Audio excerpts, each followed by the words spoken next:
All right. So, as I mentioned, we're going to jump back into our study. If you want to go ahead and turn in your Bibles, we're going to go to Second Chronicles tonight. We're going to spend some time in Second Chronicles. I was thinking about the difference there. Of course, First Kings really covers the kings of both the northern kingdom and the southern kingdom, whereas Chronicles really focuses on the kingdom of Judah and its kings. And so, as we discuss tonight, it'll be important for us to measure there. So, in our last study, we talked about Jehu. He lived about 843 to 816. And as we mentioned, his reign is a mixed one, as several of the kings in the south were. He did some really good things, and there were some areas in his life where he fell short. And so during his reign, of course, God used him as his hand of judgment upon Uzziah, the king of Judah, which left the kingdom in Judah without a ruler. And we'll get more into that in just a minute, but that's when Athaliah appoints herself as queen over the kingdom. We'll look at that in just a minute. And she'll have a short reign of about 6 to 7 years. We'll also talk about Joash, who will be the king who will supplant her. And then we'll get into Jehoaz in Israel. We'll go back and look there. And if we have time, we'll get into another Joash or Jehoash. Those names can be spelled either way in Israel. So this might get a little confusing. Again, please keep those reference sheets there at hand to refer back to them. We'll refer to them tonight, but we'll move forward. We'll have a brief little interlude about the death of Elisha near the end of Joash's reign. And then if we have the time, we'll get into Uzziah in Judah. So that's where we're going to go tonight. If you will, turn to 2 Chronicles 22, and we'll look at Athaliah, and we're going to have to kind of unite 1 Kings 11 and 2 Chronicles 22 to kind of get a real picture of what's going on here. But if you go to 2 Chronicles 22 and verse 9, the text tells us that, talking about Jehu, that he searched for Uzziah, and he was captured while hiding in Samaria. He was brought to Jehu and put to death. They buried him, for it said, he is the grandson of Jehoshaphat, who sought the Lord with all his heart. And so they take him back, they bury him, but now the kingdom is in kind of a real turmoil, because there's not a clear succession behind him. Because what did he do after he became king? You remember what he did? He killed all his brothers to secure his own throne. Well, he died, and there really wasn't anyone old enough to take the rule. Now, there was a young man who should have been appointed king, but he was very young, and we'll note him in just a minute. And so this happens. Now you have no king. Athaliah sees an opportunity for herself here. 2 Chronicles 22 and verse 10 says that when she saw what happened, she arose and destroyed all the royal family of the house of Judah. So she just following in the footsteps of her son. And now, what do we know about Athaliah? Who is she? Daughter of Jezebel. What's that now? Just the daughter of Jezebel. Daughter of Jezebel. Hold on. Let's see here. I'm trying to make sure that's her connection. Yeah, so she was the daughter of Ahab and Jezebel. I'm just confirming it in my head there. So you remember the intersection of those two families of the Judah and Israel was through marriage. And so here, just like Jehoshaphat had married a daughter of this family, he was connected to Ahab in that way. Well, so did Hazael. He also had married her as well. And so, Jehoram had married Athaliah, not Ahaziah. But he was their son, Jehoram, and Athaliah's son. He became king, reigned a year. Well, now he's dead. And now you have Athaliah kind of as the matriarch of the family, the one living member there, because remember Jehoram, he's gone, and all the predecessors. And so she sees an opportunity here, kind of in the footsteps of her mother, Jezebel. She's also the granddaughter, and this is the way we'll refer to her, as the granddaughter of Omri. Remember, Omri wasn't a good king either. And so you kind of have this legacy of evil people. Well, it's not like she becomes queen and then is all kind and nice. What does she do? She just kills everybody else. She says, I'm going to wipe the board clean. Very kin to Jezebel, right? Very like her. Of course, on her little smiley face here, she doesn't get a smiley face. She gets the red face there and the angry face, because she was not good for the kingdom. If we go back to 2 Kings, we're going to spend most of our time in 2 Chronicles, but just for a moment, let's step back. 2 Kings 11, 1 through 3 gives us a little more information. Now, so get this picture in your head. The king is dead. Athaliah sees her opportunity. I'm the matriarch.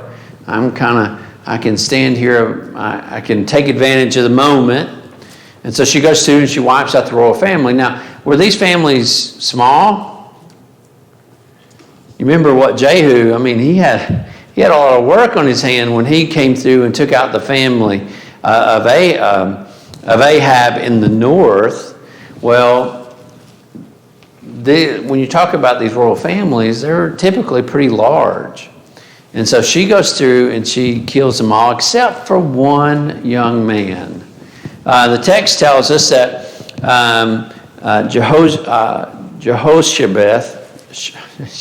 Jehosheba, I can't say that word very well, her name very well, but she's the daughter of Joram or Jehoram. So this is the daughter, at least I don't know if it was her stepdaughter or her biological daughter. We're not told. He had other wives, most likely.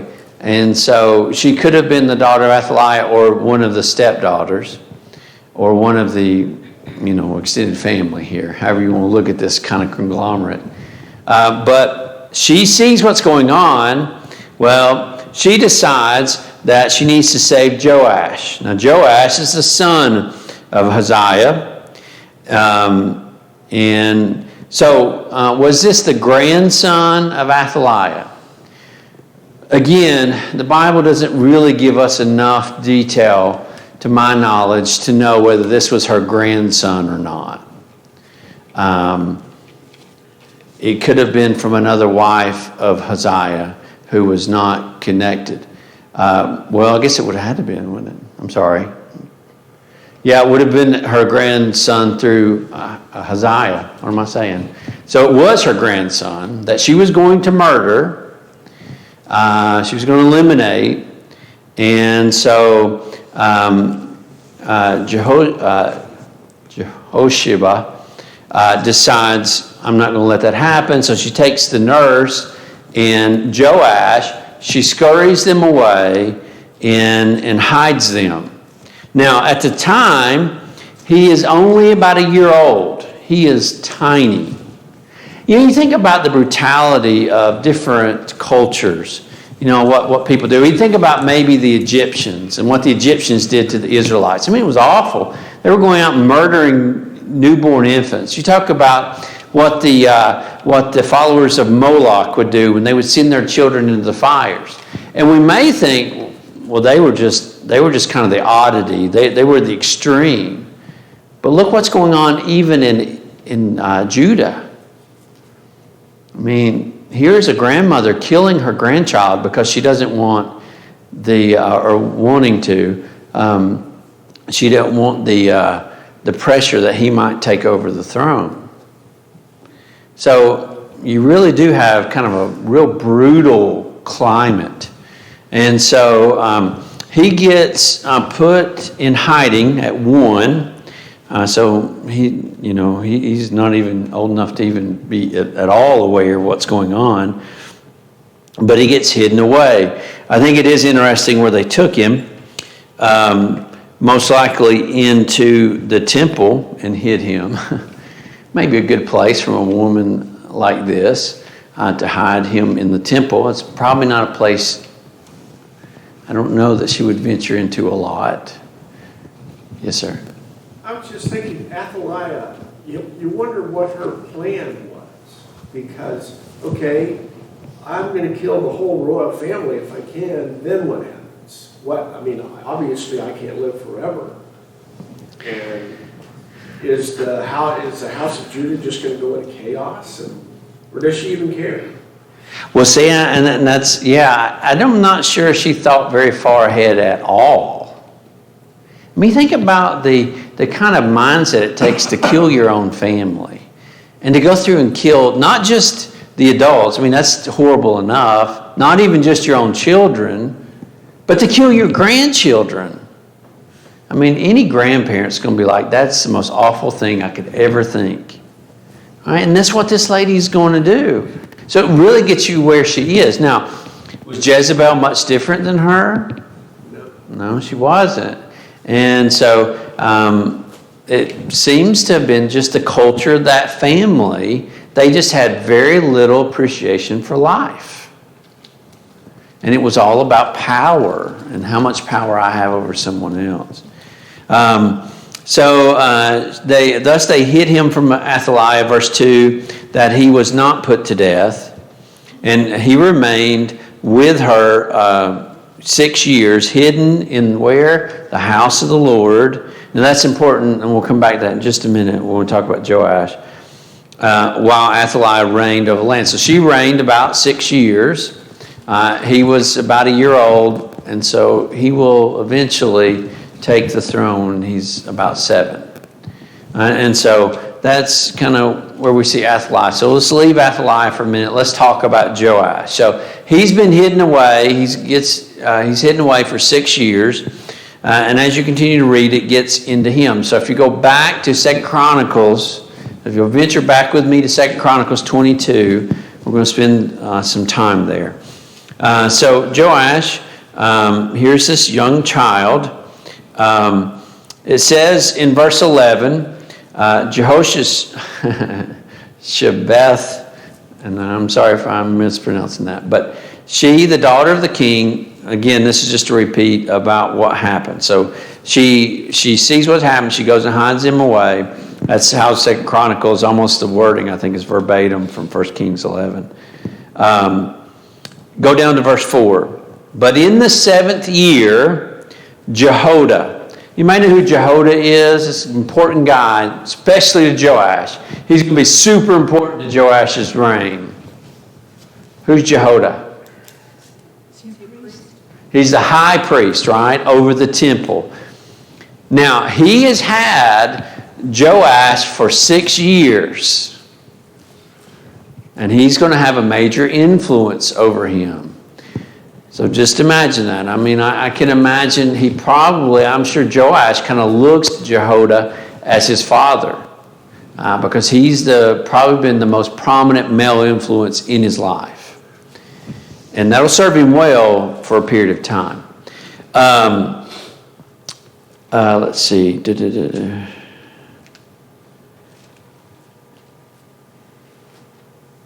Let's see. All right. In the 7th year, Jehoiada sent and brought the captains of the Kerites and of the guards, and had them come to him in the house of the Lord. He made a covenant with them and put them under oath in the house of the Lord, and he showed them the king's son. So this had to be a major coup that they undertook, in that they were able to hide this information for 6 years. You ever kept a secret for that long? That's hard. Now, I'm sure we do, but in order to keep a secret like that, how do you do that? Don't tell anybody. Okay, well, yeah, that's kind of the obligation. That's true, thank you. But I mean, like, for you to not give it up, why? You try to keep a secret, you sit there and think about it a lot. You know, I wouldn't. I'd store it off. I don't want to talk about it because I don't want anything to slip out. And that's just me holding on to some information. Theirs was even harder. This is a kingdom where you've already seen, there was a HBO show, Game of Thrones or something, right? And it's all about how these families would kill each other and one would try to take over or something like that. Well, this is a Game of Thrones where it is like serious business. When your grandmother will kill you, I mean, who can you trust? And so you imagine what it took for them to keep this secret for 6 years. Well, if you go by the way the Israelis, or people say they did it, only way for 3 people to keep a secret is that 2 of them were dead. So that sounds like Israel. Yeah. And it was a secret even from the guards, because he had to bring them in and he showed them the king's son. And so this had to be like an astonishing hard work to keep this secret. So as you continue to read in 2 Chronicles 22, what you find out, we won't read all this, but they set up guard patrols. And Jehoiada has them set up where they had a rotating patrol of guards that would watch him on all sides. Because, I mean, you're dealing with a serious lady who, if she were to get wind of this, there's no doubt she would use all the force of her, under her power, under, her rule, to kill him. And so, but they're able to do that. Now, what we're not told in the meantime is what Athaliah did as queen. Now, we'll notice later on that it must not have been good because of the people's reaction to her, and we'll see that in just a minute. But so just imagine, or keep in mind, that during this 6 years, you've got a lady on the throne who is very corrupt, very evil, and she's ruling all this time. And so the years pass, and as you continue to look there in chapter 22, that's what we'll get into as we move forward. So that's the 6 years. We cover that. So when we look at the reign of Joash, you can really break it down into 2 segments. There is the part of his reign under the tutelage of Jehoiada, the high priest, and then there is his reign afterwards, and they're very distinct in his behavior and what he did in the kingdom. And so as we go through this, we're going to look at it from those with those 2 different segments in mind. So there's the time period of Jehoiada being high priest, and then there's the time after his death. So while he was high priest, the text tells us that in the 7th year, so now he's about 7 years old, 7, 8, Jehoiada took courage and entered into a covenant with some different individuals. So they're going to they're going to do a coup on Athaliah to give the kingdom to Joash. It says, verse 2, they went about through Judah and gathered the Levites from all the cities of Judah and the heads of the fathers of the house of Israel, and they came to Jerusalem. Why include that? Why do you need to know that detail? Why is that important?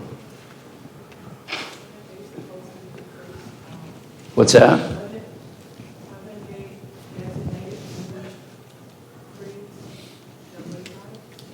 Yeah. But why go gather all these heads of the different cities? What are they doing? It's all political, isn't it? They're going to try to capture support. That's what they're going after. They know they need support of the other top people in the nation. They need that support behind them. And so they gather at Jerusalem. What's significant about Jerusalem? That's the capital, right? And it's also where the temple is. Verse 3, and all assembled made a covenant with the king in the house of God, and Jehoiada said to them, behold the king's son. Let him reign as the Lord spoke concerning the sons of David. So he gets them together. They don't, do they even know why they're coming?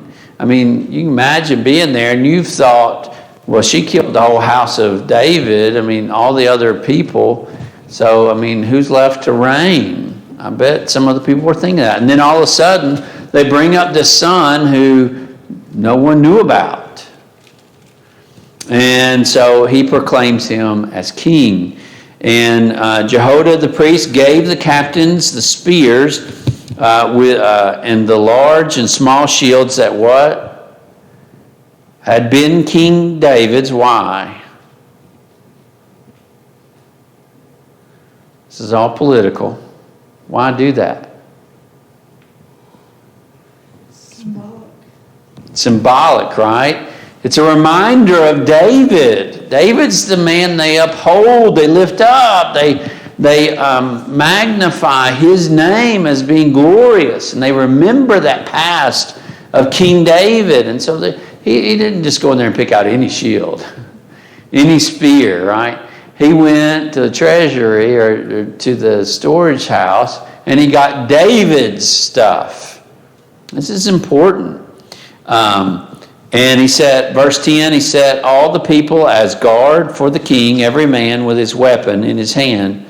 Let's go on down there. Verse 11, then they brought out the king's son and put the crown on him and gave him the testimony. And they proclaimed him king, and Jehoiada and his sons anointed him. And they said, long live the king. Now, you're doing this in Athaliah's backyard, aren't you? Athaliah catches wind of this. What happens to her? I don't know if I have these up there. Let's go to verse 12. 2 Chronicles 23:12. When Athaliah heard the noise of the people running and praising the king, she went into the house of the Lord to the people. And when she looked, there was the king standing by his pillar at the entrance, and the captains and trumpeters beside the king, and all the people of the land rejoicing, blowing trumpets, and the singers with their musical instruments leading in the celebration. Athaliah tore her clothes and cried, treason, treason!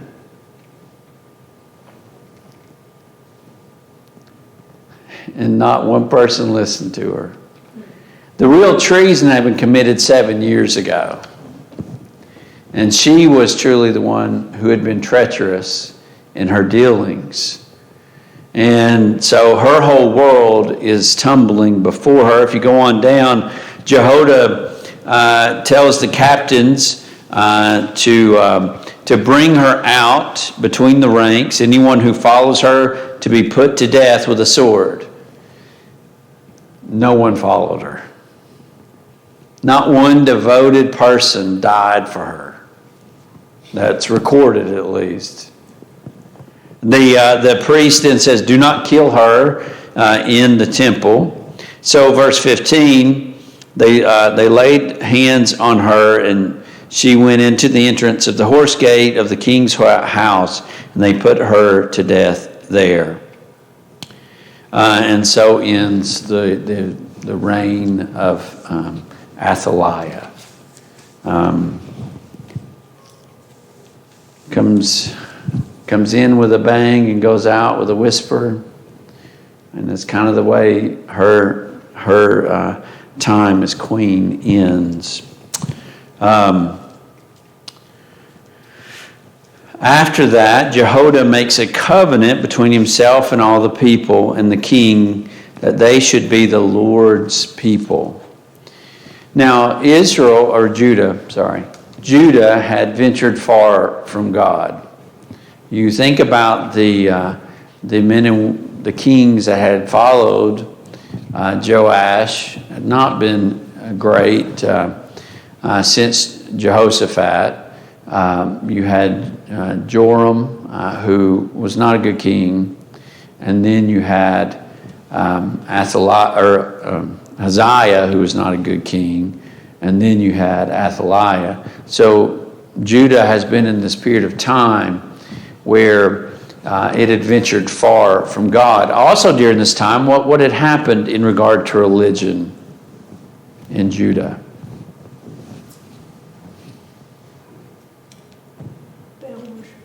Baal worship. Now, Baal worship had been a real stumbling block for Israel because of Jezebel and Ahab.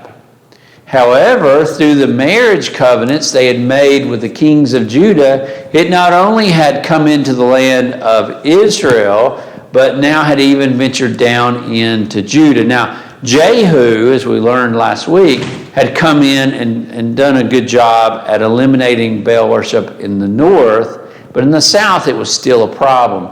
And so Jehoiada makes a covenant between God and the king and the people that they would serve God. Verse 17 says, then all the people went to the house of Baal and tore it down.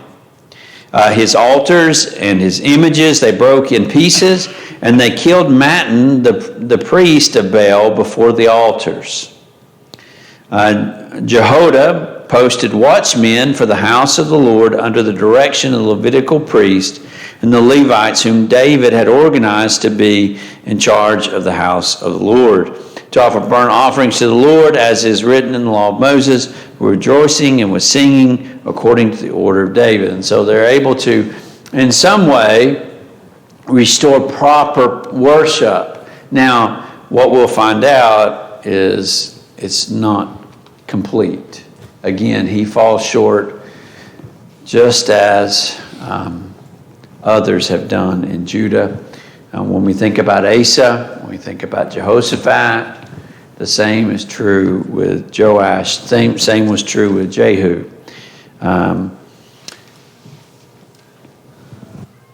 So let's look at some things he did while king. I won't read all this, but we'll just kind of go through it. Some good things he did. Number one, we look at Baal worship. He was able to somewhat cleanse the land of that. He was also able, to bring some peace to Judah. If you go down here, and we'll go on down to verse 21.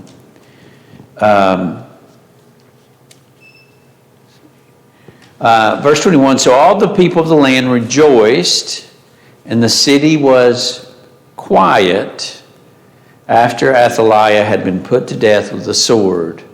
What is that term, quiet? What does that say to you? What, peace and quiet? Peace and quiet? Does it say something about what it's been like for the past 7 years, maybe longer, that there really hasn't been a very peaceful place, that Jerusalem has not been a very peaceful place to live. And so now Joash, really Jehoiada has really been kind of the guy behind all this. I just want to remind you of that. Jehoiada has really been kind of the the straw that stirs the drink or whatever. He's kind of been the guy there that's been pushing this stuff through. If you go on, continue reading here, you go on into chapter 24. It says, Joash was 7 years old when he began to reign. He reigned 40 years. That's a good long reign, especially when you compare it to his father, right? 39 more than his father reigned. Some of that was good. His mother was Zebiah of Beersheba. Joash did what was right in the eyes of the Lord all the days of, notice that again, all the days of Jehoiada, the priest. Doesn't say all the days of Joash, all the days of Jehoiada, he did what was right in the eyes of the Lord. Jehoiada got for him 2 wives, and he had 2 sons and daughters. And so he begins to replenish the family of David that had been wiped out by his grandmother. And so if you continue reading, or actually if we go back to where we are. So let's talk about it for a minute. You probably, maybe all of us need a refresher here. So if I stand here, can everybody see? So let's go, whoops, wrong button. There, Brian. All right, so again, we notice at the top of our chart, we have King Saul. Eventually, of course, David became king, and then we follow the line of David's family here. All right, so we've seen the reign of Solomon, of Rehoboam, and then Bajah,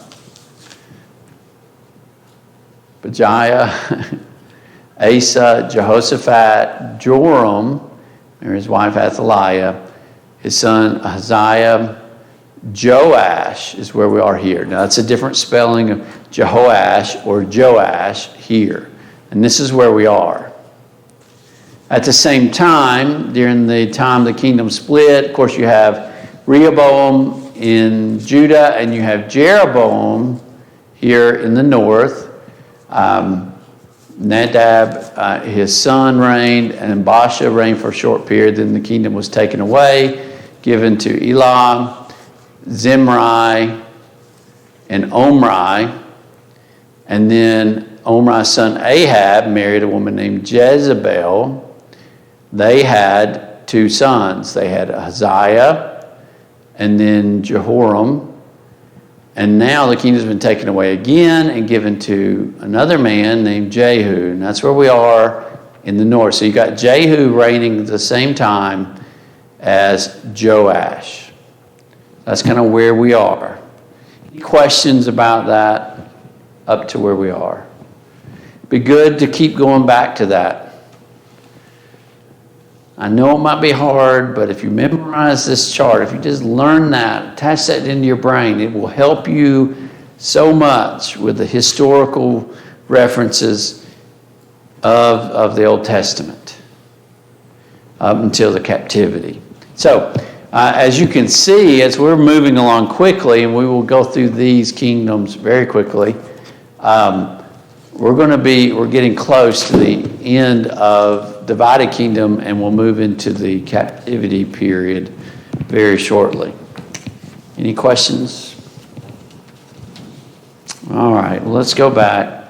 Again, here, when you think about the kingdom of Joash as he reigned, it's kind of a mixed bag.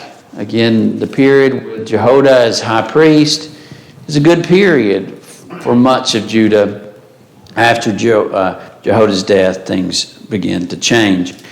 So if we go back to 2 Kings 12, again, I'm sorry, I'm going to kind of go back and forth a little bit. just to get a full context between 2 Kings 12 and 2 Chronicles. But if we go back to 2 Kings for just a moment, Jehoash, remember, don't get that confused. That's the same thing as Joash, just a different spelling. It's talking about the same guy. Jehoash did what was right in the eyes of the Lord all his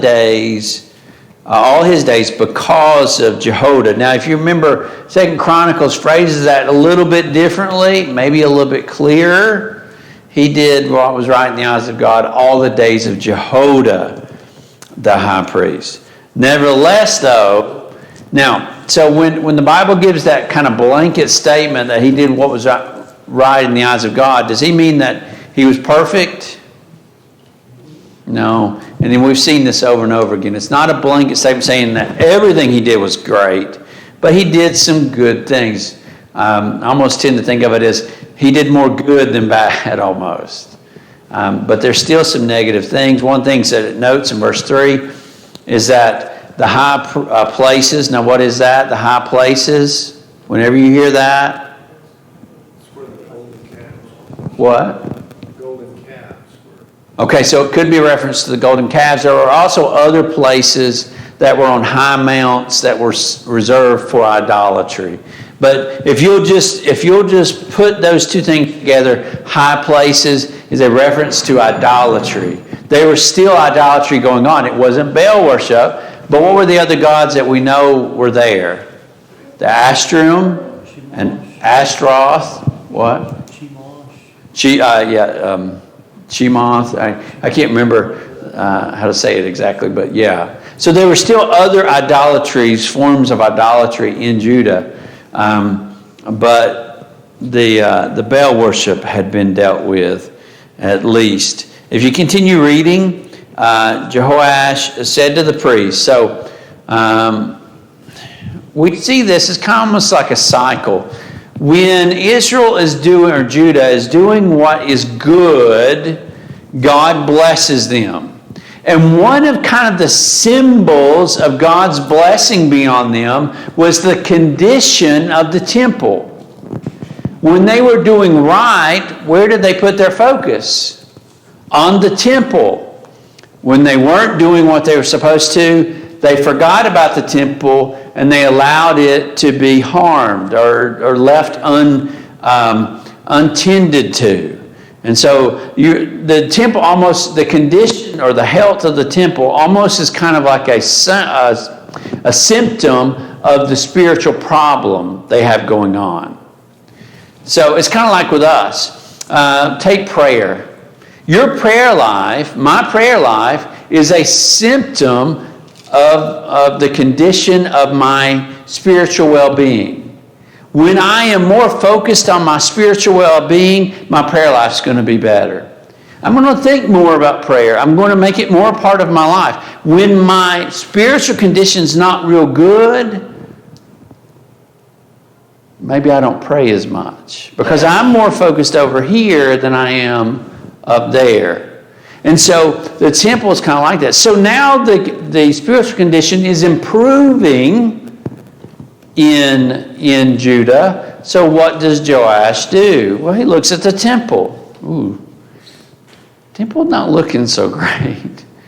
It's not in great condition. And so he devises a plan to improve it. Well, what do you need to do if you want to make renovations to your home? Spend money. You're going to spend some money, right? You have to open up that wallet. And so they need an inflow of cash. So when it comes to giving in regard to the temple, where did those funds generally go to? When the Jews would come in to worship and they would give as a part of their offering, where would it go? To the priest. The priest, that's how they earned a living. Remember, the priests were not given any property in the promised land. And the way they were provided for through the law of Moses was through the giving Well, they can't take money from that. That's the way God established it. But there was a way for people to give in regard to the temple. And that's what he's going to get into. So he said, verse 4, all the money of the holy things that is brought into the house of the Lord, the money for which each man is assessed, the assessment of the person, and the money that a man's heart prompts him to bring into the house of the Lord, let the priest take, each from his donor, and let them repair the house wherever any need of repairs is discovered. So that's his plan. It sounds good, right? But what happens? Well, they don't do that. And it's because that money was set aside for the priest. And so he asked Jehoiada, verse 6, why are you not... he sees what's going on. He calls Jehoiada in. So that's not going to work. They can't raise the money that way. So they need to raise it a different way. Well, verse 6, Joash brings something up to Jehoiada. He says, why have you not required the Levites to bring in from Judah and Jerusalem the tax levied by Moses, the servant of the Lord, and the congregation of Israel for the tent of testimony? Now, verse 7 tells us what's happened is that the sons of Athaliah, the wicked sons, had broken in and had done a great harm to the temple. And that Athaliah had not done anything about it and left it in this condition. And so he brings up this tax. Do you know what he's talking about? You ever heard of the temple tax? Exodus chapter 30, I won't read all this, so I'll let you go back. But if you go to Exodus chapter 30, beginning at verse 11, the law of Moses allowed for a temple tax to be levied on those who would come in to visit. And I wonder if this is not the same box that we find Jesus looking at when he's watching people come in and give to the temple. I don't know if it's the same kind of deal or not. But he's watching people come in and give, and remember it's the woman with the 2 mites who gave the most. Well, Joash decides, you know what we need to do is I'm going to put a box in there. We have a box, don't we? You put your contribution in. He says we're going to put a hole on top of that box and people can come in and give. What they find is what? That box gets full. And it fills up. And it's filling up so quick, they're having to come in and make sure they dump it out. Right? Because they're collecting all these. What's God doing? God is providentially blessing the people. But I thought this is the people blessing God. How is it God blessing the people?